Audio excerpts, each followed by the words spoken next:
¿Qué tal? Buenas noches. ¿Se inclinará el péndulo político nuevamente hacia la derecha? De eso más hablamos hoy a las 8 en punto.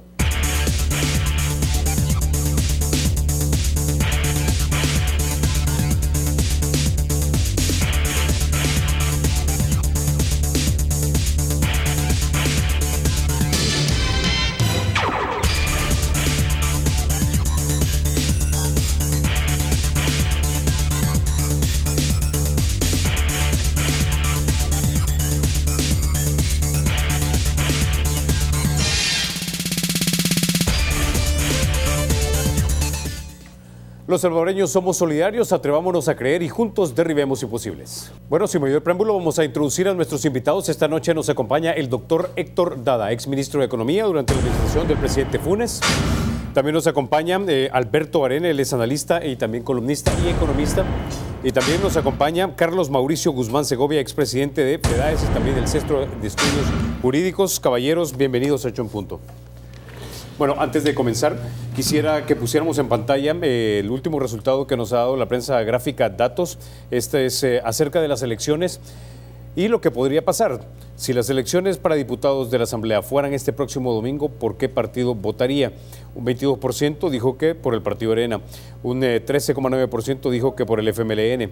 El voto es secreto, dijo un 11,1%, no sabe 20,4%, ninguno 12,1%, no respondió 9,4%. Por Gana dijeron 4,5%, pero el Partido de Concertación Nacional 3,0%, por el Partido Demócrata Cristiano 1,2%, Cambio Democrático 0,4%, Partido Socialdemócrata 0,2%. Quiero comenzar contigo, Carlos Mauricio, para preguntarte entonces si de repente esto no es que estamos viendo que nuevamente el péndulo político se está moviendo hacia la derecha en este país.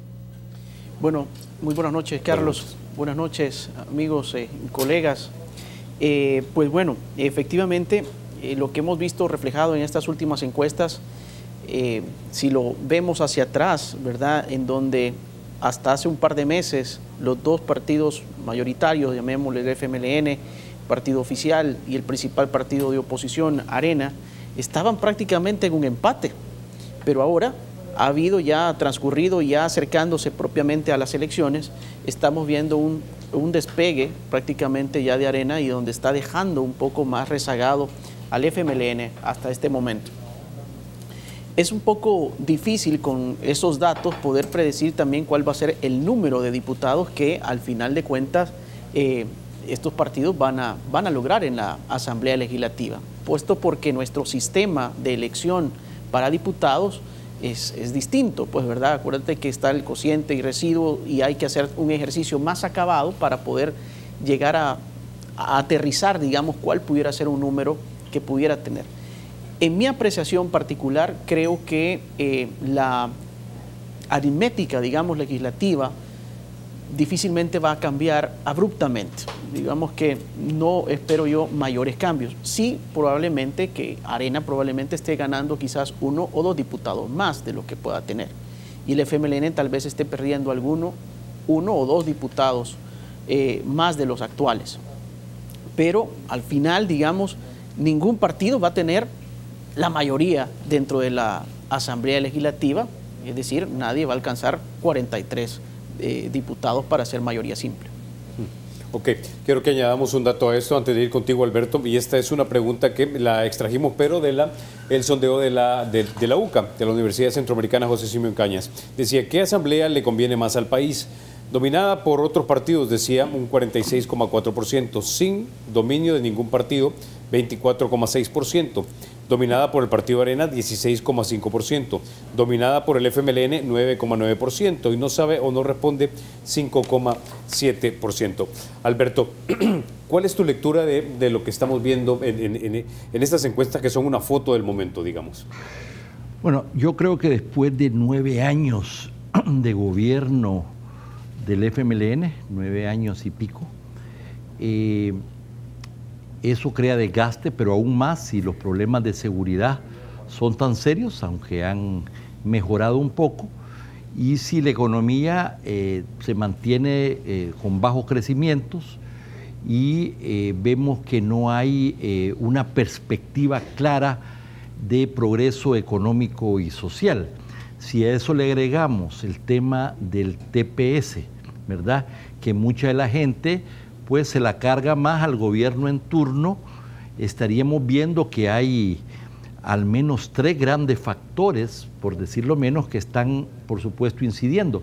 Sin embargo, yo siempre he planteado que yo no veía que Arena capitalizaba el descontento frente a una situación tan seria como el tema de seguridad, como la situación económica, fiscal, todo lo que hemos vivido. Cualquiera hubiera pensado que Arena estaría más arriba. Pareciera que en esta recta final finalmente han aumentado las preferencias, y habría que ver si a la hora de los resultados esto se expresa de esa manera. Otro factor que va a jugar es qué tanto va a haber abstención y qué tanto no. Se dice que si hay más abstención, esto le podría favorecer al FMLN, que tiene un voto duro y además más organizado y aparentemente más capacidad de movilización que Arena. Por el otro lado, bueno, se hacía referencia al tema de que no va a variar mucho los resultados, pero yo creo que esa pequeña variación puede implicar un viraje, porque si Arena hoy tiene 35, lograra llegar a 37 diputados, ¿no? O a 36 diputados, uno más, y el PCN tiene 6, son 42, y el PDC tiene 1, digo, según las proyecciones, ahí estás hablando de 43. 43 y votos. No estoy poniendo los números más fuertes, que son, Arena pudiera llegar a 38, 39, el PCN podría llegar a 7 o 8, o el PDC pudiera llegar a 2. Lo que quiero decir que bajo esa mínima diferencia podría haber un control legislativo, por lo menos una mayoría del lado del bloque de la derecha, dejando sin la posibilidad a Gana, dijéramos, de aliarse con el FMLN para una mayoría. Yo sé que hay muchos aspectos que son muy inciertos todavía para dar un juicio sobre esto. Eso no quiere decir que si ganara, que una eventual alianza del bloque de la derecha, sobre todo Arena, PCN, PDC, que necesariamente ya Gana saliera del bloque. Vamos a ver cómo ante una realidad así se comportarían las alianzas, y si hubiera o no un interés de este bloque de incorporar a Gana en la mayoría. Eso también está por verse. Y finalmente, este tema de los resultados y de las alianzas para controlar o por lo menos tener mayoría simple en la Asamblea, puede llegar a condicionar también las alianzas de cara a las presidenciales, que ese es otro tema que tenemos que ver. Claro. Ahora, doctor Héctor Dada, entonces, desgaste del gobierno, desgaste digamos que puede ser natural después de 8 o 9 años de gobierno, o el electorado nuevamente volviendo hacia la derecha históricamente con este péndulo.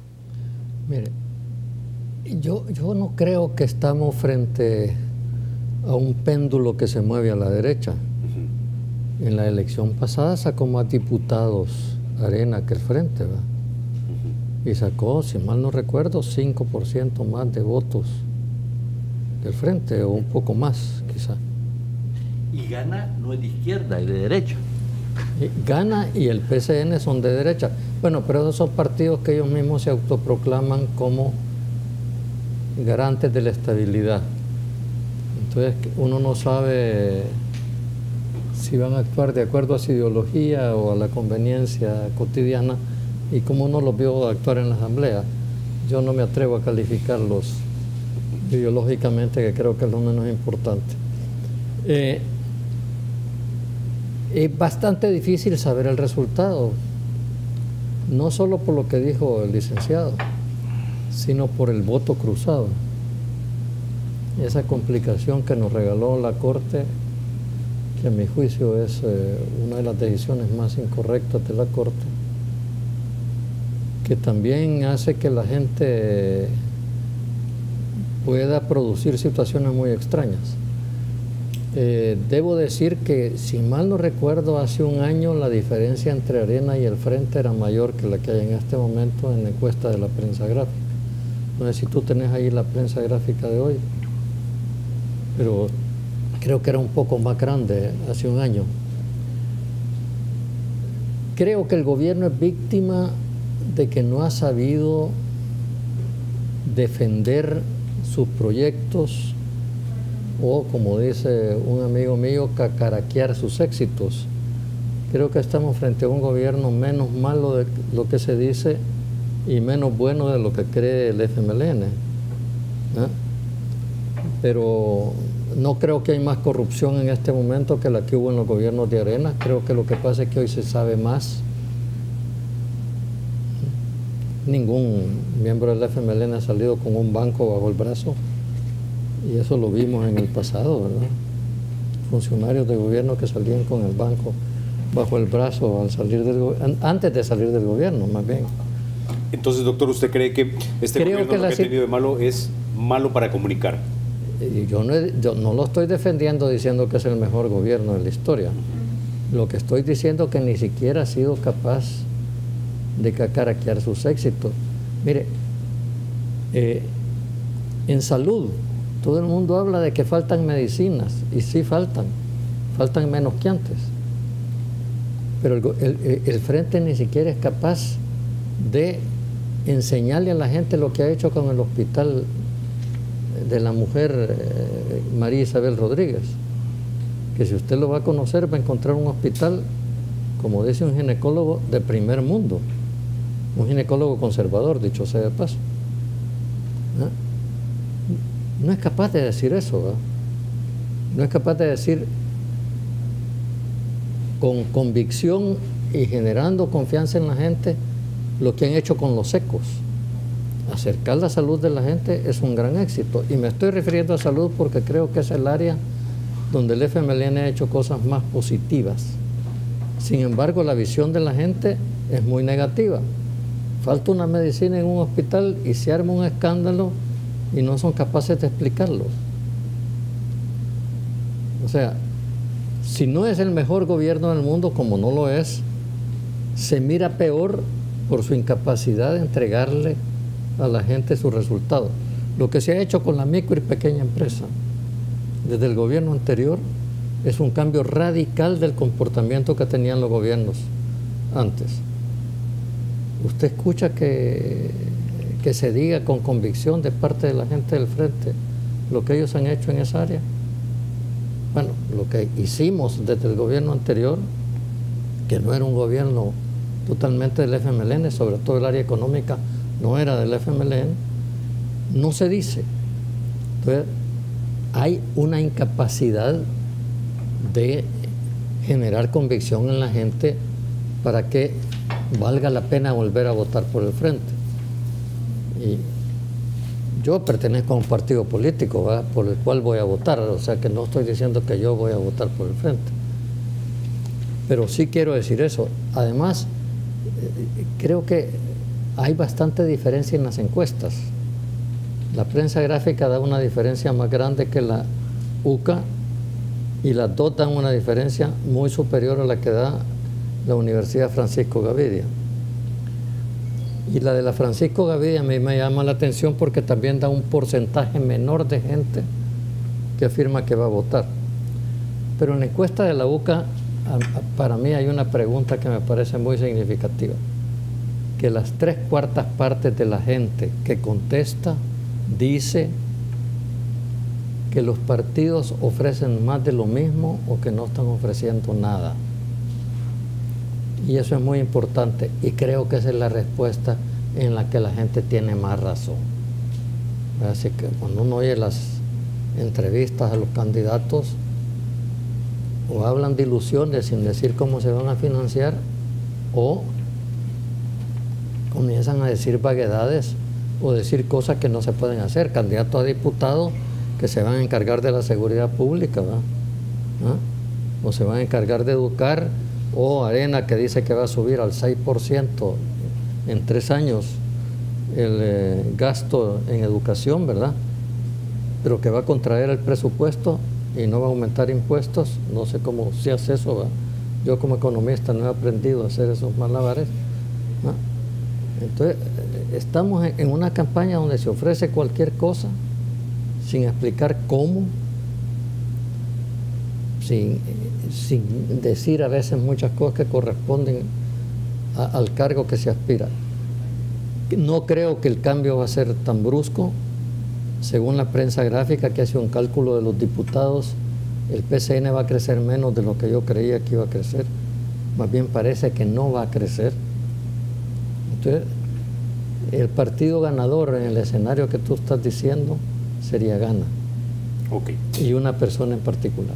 Ok, con ese vamos a la pausa. Cuando regresemos vamos a hablar a eso de lo que se está ofreciendo, lo que no se está ofreciendo, porque de hecho tú escribiste algo este día, Alberto, en la prensa gráfica que tiene que ver mucho con eso, con el rumbo del país. Ya volvemos.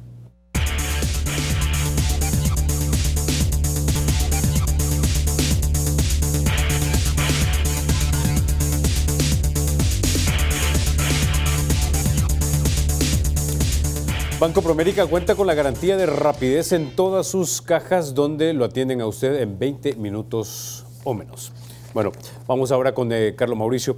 Hace unos minutos el doctor Dada comentaba acerca de esta pregunta que también reveló una de estas encuestas de las universidades, que la gente sigue considerando, casi el 70%, no 3/4 partes, o 3/3 partes, que se sigue prometiendo lo mismo. Es decir, vamos de campaña en campaña, se ofrece seguridad, se ofrece más empleo, mejor salud, etcétera. Esto a pesar de que son caras jóvenes, pero parece que son viejas promesas. Sí, en efecto, una de las preguntas que también pues, me llamó mucho la atención en esta encuesta de la UCA es precisamente esto. Prácticamente el 76% de los encuestados opinan que las propuestas de campaña son más de lo mismo. Y si eso aunamos un poco a otra respuesta que también está dentro de la misma encuesta, el desinterés que reflejan los ciudadanos sobrepasa el 50%. Entonces pareciera que nuestros políticos no han podido enganchar precisamente a la ciudadanía, en el buen sentido de la palabra, pues desde luego, conectar, llamémosle así de mejor manera, esas propuestas que pudieran tener, ¿verdad?, con hacerlos, obviamente, interesados en un proceso electoral del que estamos ya a la víspera prácticamente. Ciertamente hay rostros nuevos dentro de esta elección, dentro de la parte, tanto en la elección legislativa como también en la parte municipal, hay rostros nuevos. Y parecieran muy buenos perfiles algunos de ellos también, muy interesantes. Pero ciertamente en la percepción de la ciudadanía, por lo menos, creo yo también coincidir en esto, en que las propuestas no han sido, o hay muy pocas propuestas novedosas. No hay, digamos, una que pueda, digamos, sobresalir entre otras como para poder llamar la atención del ciudadano y decir, este candidato a diputado me llama la atención su propuesta porque es novedosa y creo que esto pudiera solucionar parte de mis problemas como ciudadano. Eso creo que no está ocurriendo y creo que en efecto tiene mucha razón, digamos, la ciudadanía en este aspecto. Ahora, ¿no será esto en parte también porque da la impresión que debido al sistema que tenemos ahora de votación, que se vota por rostro, pero en departamentos como San Salvador da la impresión que los candidatos están pescando con atarraya y entonces tienen que confeccionar un mensaje que de repente le quede a casi todo el mundo, que sea atractivo a todo el mundo? Entonces se van con ideas que son un mínimo común denominador, es decir, vamos a impulsar propuestas que mejoren el empleo o que incrementen el empleo, vamos a mejorar la seguridad. ¿No deberíamos de repente cambiar o ir pensando ya en una serie de reformas electorales que nos den distritos plurinominales de tal manera que los candidatos sean obligados a hacer campaña en un lugar específico con una cantidad no tan grande de personas y esto los obligue a ser más específicos? ¿Distritos uninominales? No, plurinominales. Plurinominales. Ahorita son plurinominales. Yo digo, o sea, sí, pero más reducido, doctor. Es decir, ahorita tenemos todo el departamento de San Salvador. Dividir el departamento de San Salvador, por ejemplo, en 24 distritos, pero plurinominales. Correcto. Mucho se ha pensado en ese sentido. y sobre todo cuando hemos venido transitando de la forma en que se votaba inicialmente para diputados y cómo se hace ahora, ¿no? Entonces, creo que ese pudiera ser un buen paso. Es decir, la ciudadanía al votar no termina de identificar realmente a su diputado. No podemos decir que el ciudadano dice, este es mi diputado y este es el que me representa en la Asamblea Legislativa. Creo que todavía hace falta eso. Y si se llegase, hay que hacer obviamente un análisis jurídico más de fondo, ¿verdad? Porque no podemos tampoco obviar lo que señala pues nuestra Constitución y tenemos que actuar en ese marco. Pero si se quisiera, digamos, transitar hacia ese sistema, digamos, de distritos en donde ya fuera todavía más concentrado, digamos, el voto, ahí sí que el ciudadano tal vez pudiera identificar de mejor manera a su representante en la Asamblea Legislativa. Y tal vez de repente, Alberto, que los candidatos entonces serían obligados a ser más específicos en sus propuestas, ¿no crees? Pues no lo sé, ¿verdad? Los partidos políticos son la vanguardia en general del atraso. Los partidos políticos son la institución más atrasada del sistema democrático, no solo en El Salvador, y por lo tanto, pero las otras instituciones hay presiones de cambios, hay intentos, hay de procesos de modernización. No, los partidos políticos han quedado absolutamente en el inmovilismo y en el pasado. Ahí no hay democracia interna, ahí no hay procesos de formación para elevar la visión, actualizarla del mundo, del país, de la región. Ahí no hay transparencia, pero el tema es que de ahí salen los ministros, los presidentes de autónomas, salen los magistrados de la sala de lo constitucional, salen los diputados y de ahí salen los presidentes de la Corte de Cuentas, ¿verdad? Los diputados, los alcaldes, los consejos municipales.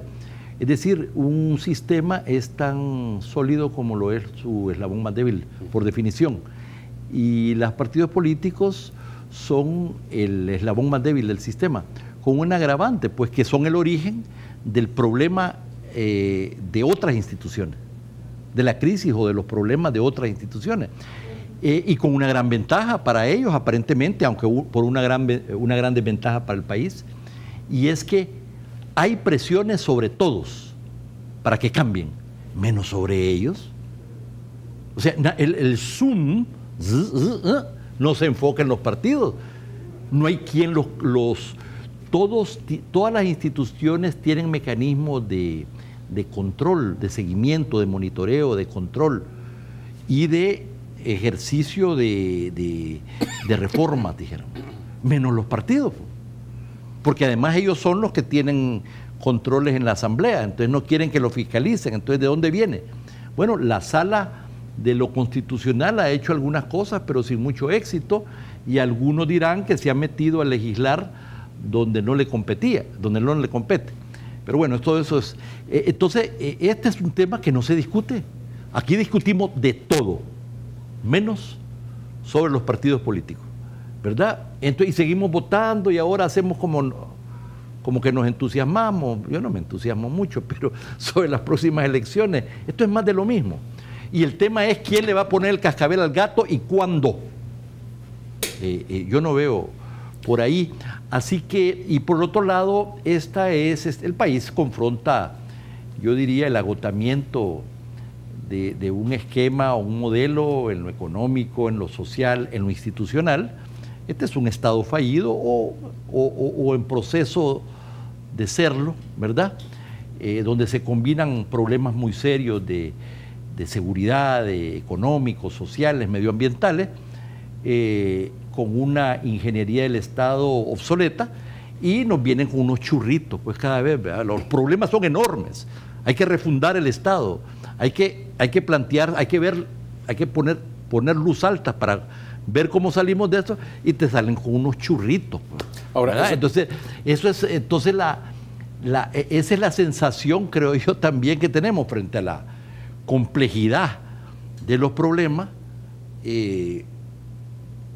Las respuestas son pequeñas, y las respuestas son pequeñas no de los partidos en las elecciones legislativas, Y vamos a ver qué pasa en las presidenciales, vamos a ver cuál es la percepción, ¿verdad? Porque el FMLN sí habla de que se necesitan cambios estructurales, aunque podamos tener diferencias respecto a qué cambio estructural, ¿verdad? Porque bueno, ahí puede haber, el cambio estructural es avanzar hacia un esquema socialista trasnochado, como lo planteó en el Congreso, ¿verdad? Pero otros dicen que aquí las cosas estaban bien, hasta que llegó, hasta la mitad del gobierno de Saca y de que llegaron los izquierdistas, ¿verdad? Y que el problema se resuelve quitándole, quítate tú para ponerme yo, y que ahí vendrán los ríos de leche y miel, ¿verdad? Digo, estoy caricaturizando una situación.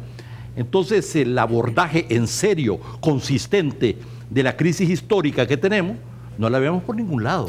Y quizás, es decir, este es el tema de fondo. Eso me llevó a mí entonces precisamente a escribir esta columna de hoy, ¿verdad?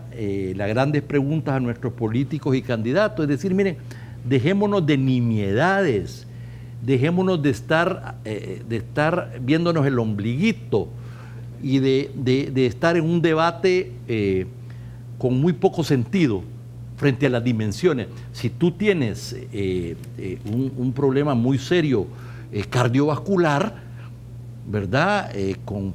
Tú no vas a venir a ofrecerle una Mejoral o una aspirinita o una curita, pues, ¿no? O sea, la discusión tiene que tener relación con las dimensiones de los problemas y de las soluciones. Además que los problemas que se expresan tienen una dimensión estructural.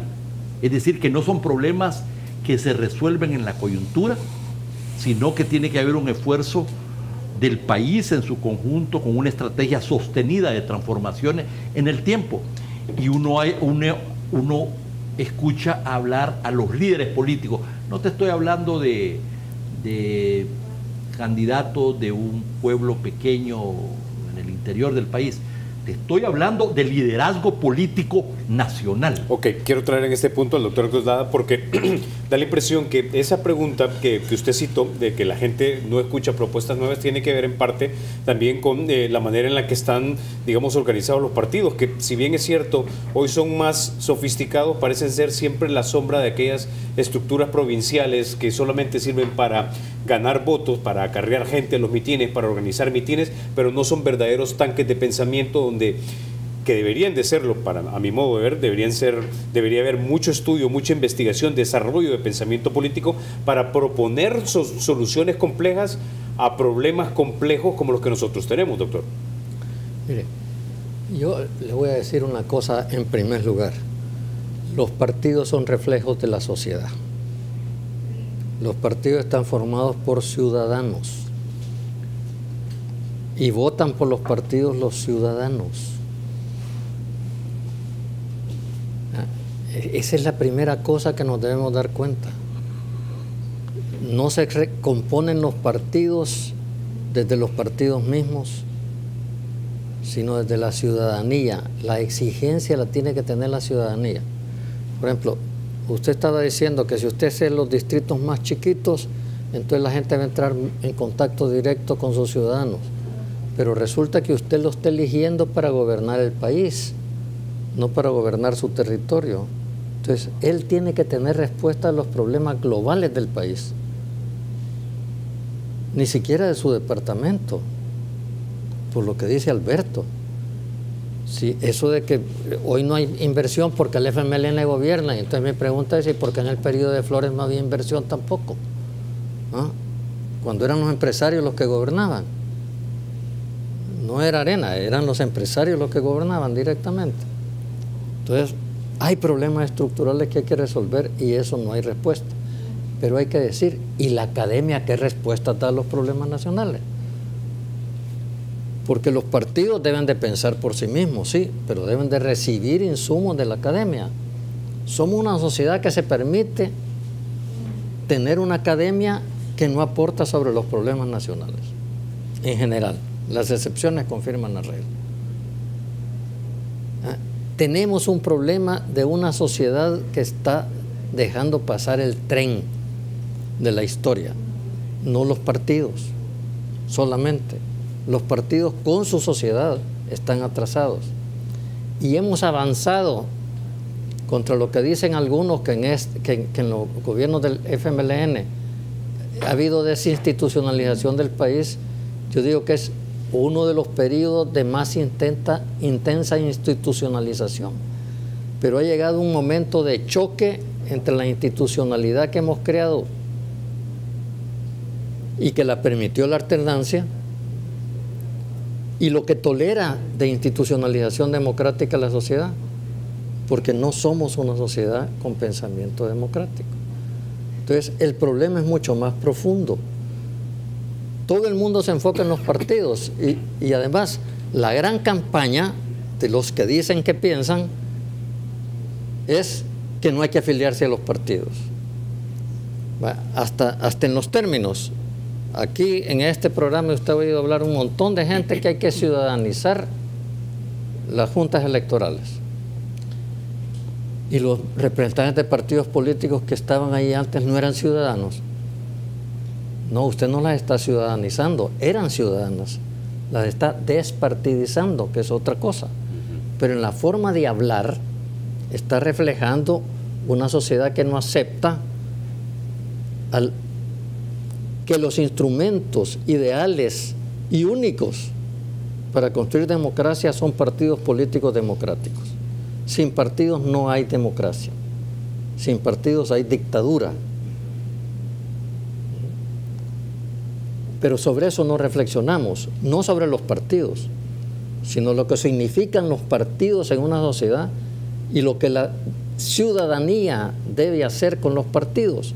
Porque los que nos inscribimos en los partidos somos ciudadanos y tenemos que exigir que los partidos sean democráticos si somos democráticos. Pero si los ciudadanos que se inscriben en los partidos no son democráticos, no van a exigir democracia. Están muy tranquilos con que se les ordene. Pero el país tiene un déficit de propuestas que va mucho más allá de los partidos y que es muy cómodo para la academia estarse quejando de los partidos. ¿Qué análisis serio sobre el entrampamiento estructural que tiene el país para crecer ha hecho una sola universidad de este país? Dígame uno. Con uno me basta. O los disque tanques de pensamiento, que a veces son más tanques de propaganda que de pensamiento. O sea, el problema del país es mucho más grave. Y si los salvadoreños nos damos cuenta en el bache, en el entrampamiento en que estamos, no vamos a salir de él. La mediocridad de los medios informativos del país también, o sea, más bien, no la mediocridad de los medios, es la mediocridad de la información que nos terminan volcando los medios sobre el debate nacional. Use es porque opina cualquiera sobre cualquier cosa y opina superficialidades. Así sea un profesor universitario, así sea un dirigente de partido, la superficialidad es la misma. Usted habla con un eminente doctor en economía y le dice, todo se resuelve si el país crece 6%. No sé cómo el gobierno no hace crecer al país 6%. Aquí en este canal lo he escuchado. Si el problema no es que el país crezca 6%, ojalá creciera 20 o 100, sino cómo crece. Sobre eso no hay debate. ¿Cuáles son los entrampamientos para crecer? Sobre eso no hay debate. Y el debate político refleja la pobreza de debate que hay sobre el país, sobre los problemas nacionales. Y si quiere un ejemplo, ahí anda una organización de eminentes abogados pidiéndole a diputados que elijan buenos magistrados de la Sala de lo Constitucional, de la Corte Suprema, perdón, que es correcto. Pero lo primero que tienen que hacer los abogados es elegir buenos candidatos. Entonces, en este momento el llamado debía haber sido a los abogados, ¿verdad? Porque yo he sido diputado, ¿verdad? Y uno se queda, ¿y a quién elijo de todos estos, ¿verdad? Ok, como decía, vamos a la pausa. Vamos a hablar de hecho de las elecciones de segundo grado, entre ellas la de candidatos a magistrados de la Corte Suprema de Justicia. Vamos a hablar también acerca de la confiabilidad del proceso electoral. Mucha gente en este país, lo dicen las encuestas, no confían en el Tribunal Supremo Electoral. Ya volvemos.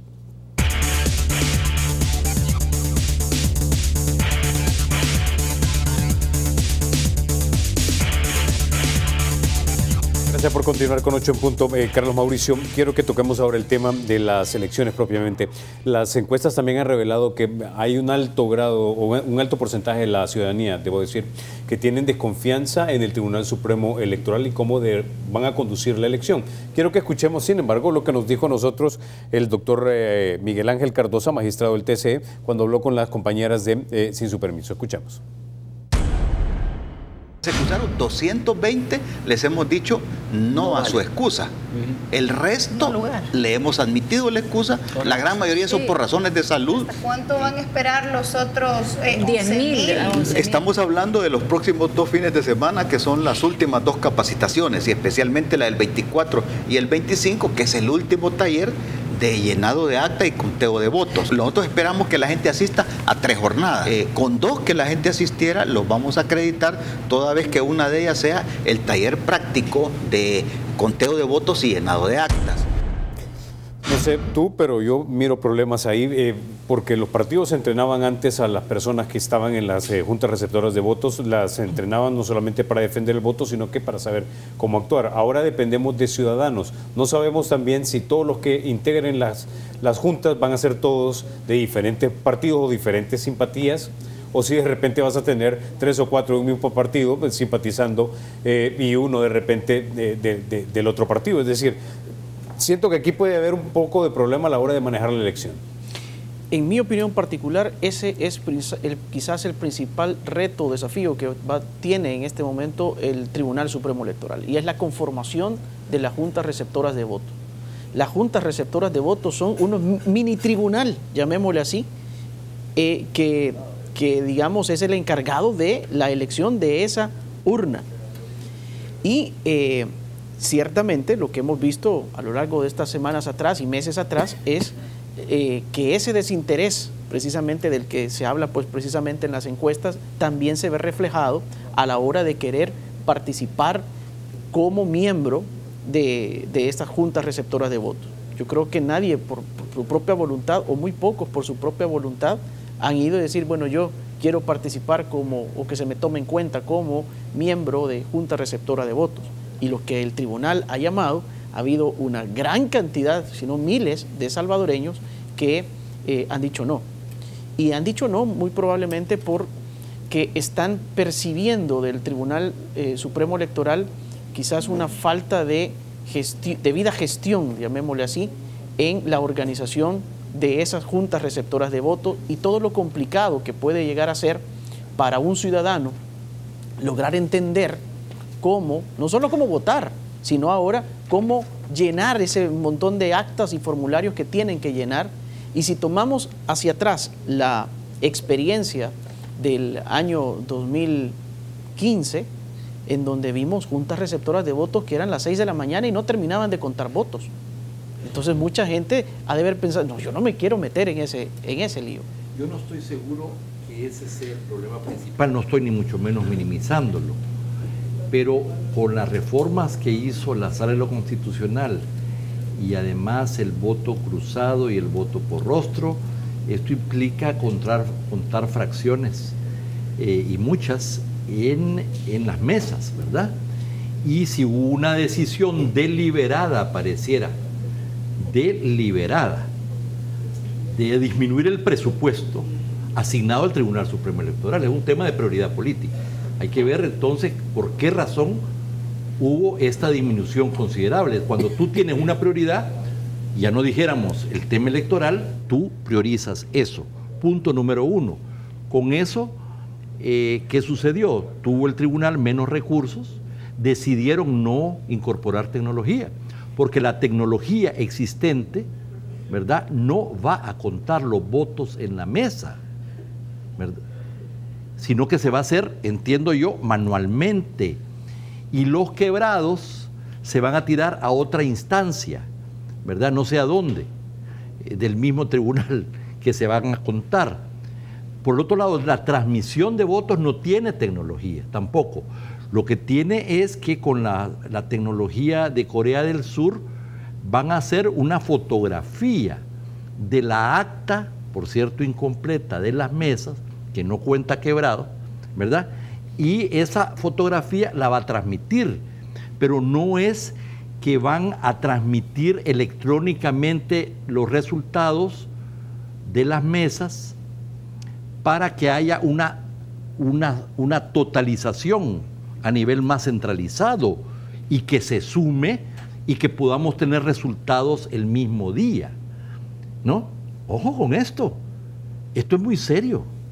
No va a haber tecnología que cuente y que transmita y que sume y que totalice.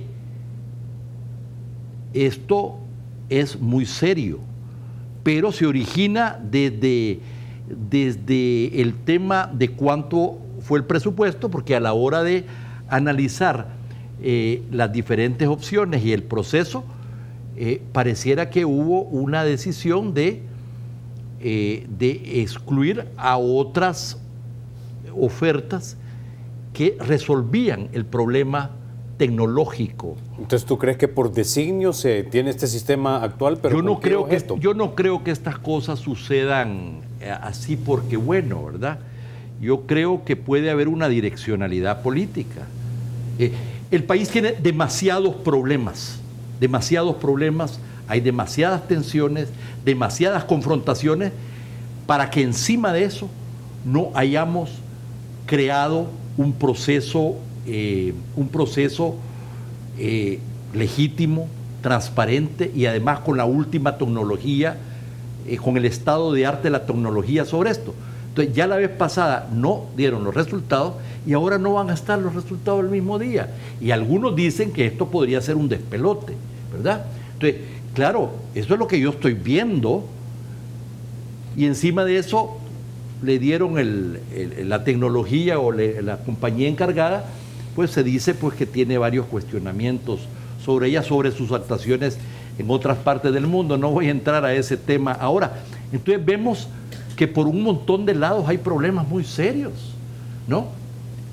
¿Cómo es posible que después de 26 años de los acuerdos de paz y de 24 de tener elecciones libres y transparentes, ahora hemos retrocedido? Avanzamos en la organización de elecciones aún antes de los acuerdos de paz, pero ciertamente después de los acuerdos en las elecciones del 94 y las subsiguientes. Y ahora hay dudas serias que antes no habían. Antes teníamos los resultados el mismo día, ahora no los vamos a tener. ¿Por qué? Porque a saber qué sucedió. No, este es un tema de capacidades y de planificación y de recursos y de procesos transparentes. Lo que me llama a mí la atención es que nadie dijo ni pío dentro del tribunal. Tú no ves pareciera, porque supone que unos controlan a los otros, ¿verdad? Ves que como que no hay voces disidentes que se han expresado en el tribunal. Eso es lo que yo logro ver un poco desde afuera con algunos analistas que siempre uno oye sobre esta... Ahora, doctor, ¿coincide usted con la posición de Alberto? ¿Cree que esto es deliberado por designio, de repente de tener una torpeza a la hora de contar? Y esto no contribuirá a que mucha gente que tal vez no tiene el nivel de conocimiento que tiene Alberto sobre este tema, crean que esta desconfianza se traduce en fraude en esta elección? Mire, yo no creo que va a haber fraude. Yo no he dicho que vaya a haber. No, yo no creo que va a haber fraude. No creo que podamos acusar a los miembros del tribunal de fraude. Son 4 personas de derecha y una persona de izquierda y podemos identificar hasta los partidos a los que pertenecen realmente, ¿verdad? Y lo digo en público. Son 4 personas de derecha las que hay en el tribunal. Arena es la que ha lanzado la tesis de que va a haber fraude, sobre todo por algunos escribidores de los periódicos, y no me he equivocado en el uso de la palabra, pero está dominado por la derecha el tribunal totalmente. Pero creo, yo no tengo por qué desconfiar del licenciado Argüello o de Miguel Ángel Cardosa, a los que conozco personalmente, a los demás no los conozco personalmente. No creo de ninguna manera que van a hacer fraude. Tenemos, Alberto, 24 años de elecciones, pero esta es solo la segunda elección que se hace con esta complejidad. Y eso lo tenés que notar. Este es el sistema más complicado del mundo. Con mucho más razón necesitas de tecnología apropiada. Sí, perdóname. Este es el sistema más complicado del mundo. Y hay una decisión de la Corte que es importante, que es quitar la presencia de los partidos en las juntas receptoras de votos. Ahí están hablando de 2 sesiones que creo que son de 3 o 4 horas cada una, y con eso van a entrenar a la gente. No. El año pasado no se tuvo éxito y hay que comenzar a enseñarle a sumar quebrados a la gente. Tú hablas de tecnología, de acuerdo, pero la tecnología no puede suplir en las juntas receptoras de votos la actividad de los miembros de las juntas receptoras. Son los responsables de las sumas.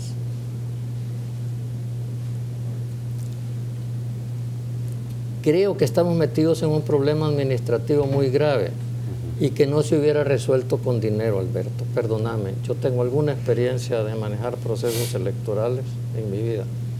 Y mira, en Costa Rica, que solo se vota por la papeleta, y como dijo el miembro del tribunal a un periodista de otro país, le dijo: nosotros no ponemos rostros porque la gente debe votar por el partido para saber por el programa que vota, que me dio mucho gusto porque es lo que yo he estado sosteniendo siempre.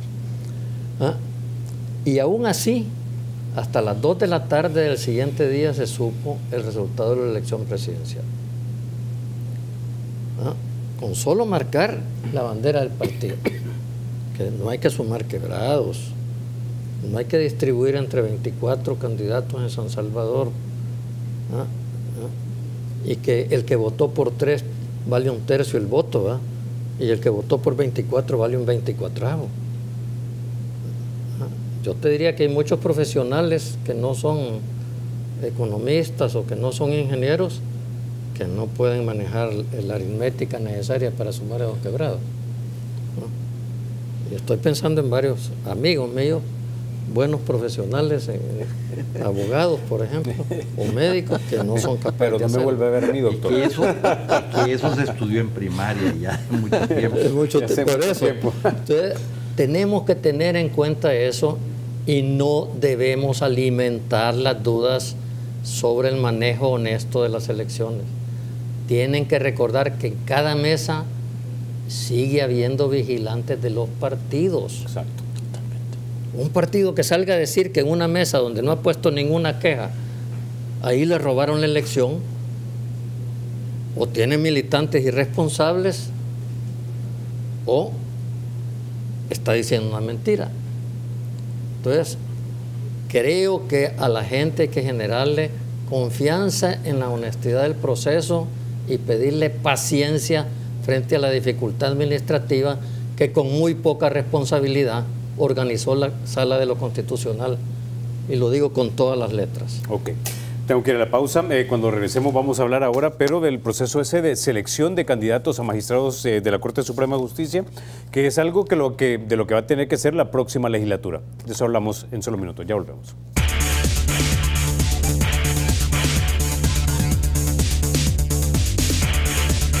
Gracias por continuar con 8 en punto. Carlos Mauricio, hablemos ahora de los candidatos a magistrados de la Corte Suprema de Justicia.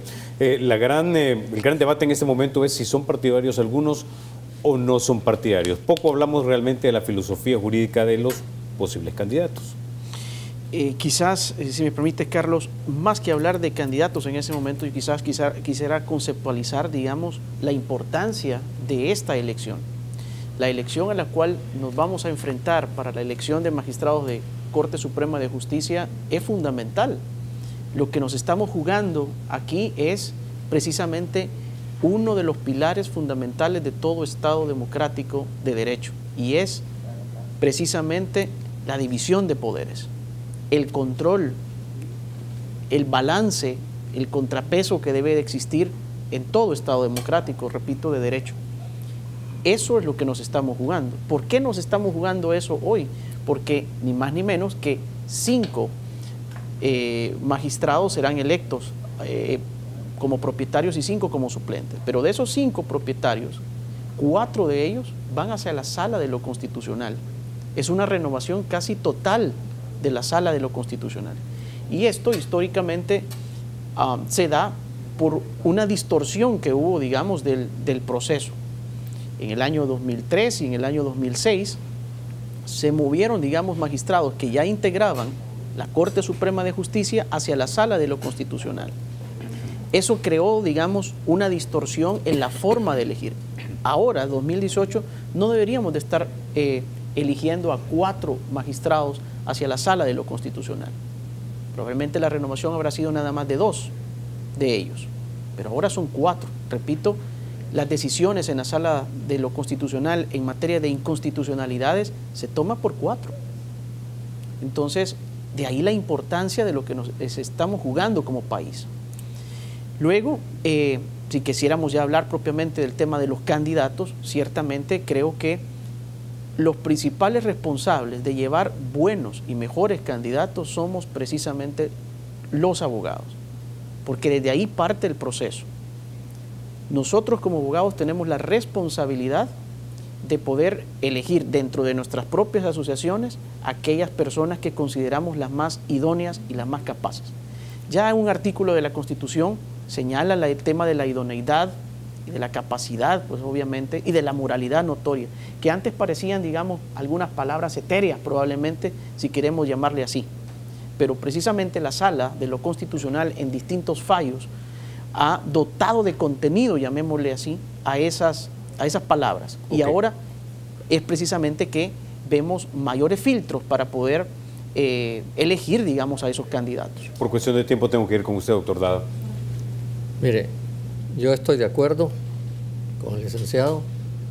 Es una elección muy importante la del 10 de marzo, donde los abogados están obligados a elegir candidatos con la idoneidad necesaria. El primer requisito para mí, la honradez, ¿verdad? La capacidad como abogado y de su honestidad es que depende su independencia. Y no creer que solo porque una persona no pertenece a un partido político ya es independiente, porque hay muchas otras amarras mucho más fuertes que la pertenencia a un partido político con la que alguna gente pretende llegar a la Corte Suprema de Justicia, como yo lo vi ya en los casos en que me tocó elegir magistrados de la Corte en la Asamblea. Los abogados tienen una responsabilidad muy grande. Ya la actual Sala de lo Constitucional fue electa con personas que no eran candidatos y que al final se metieron en la lista del Consejo Nacional de la Judicatura porque no se encontraba personas para llenar la sala de las listas de candidatos. Hay que tener presente que antes que los diputados elijan, la responsabilidad de tener personas idóneas para ser magistrados, como decía él, y yo lo dije antes, depende de los abogados, y que el 10 de marzo tienen que tener un voto tanto o más responsable del que van a tener el 4 de marzo. Ok. Alberto, tienes la última palabra. Bueno, si no fortalecemos el proceso iniciado por esta Sala de lo Constitucional, posiblemente la sala de lo Constitucional en la historia de El Salvador, probablemente más profesional y más independiente, más allá de que hay errores que se han cometido, ¿verdad? Y se han señalado, pero creemos que nunca ha habido una sala más independiente como esta. Sin embargo, hay sectores que consideran que no tiene ninguna independencia, que es una correa de transmisión de la derecha, ¿verdad? Y sobre este tema no se va a ceder. Pues yo creo que mientras no si hay una sala que responda a los intereses de un determinado partido o de varios partidos, creo que El Salvador va a entrar a unos conflictos mucho mayores. Sabemos que determinadas visiones tienen por objetivo el control de los poderes del Estado, ¿verdad? Es parte de su ideología.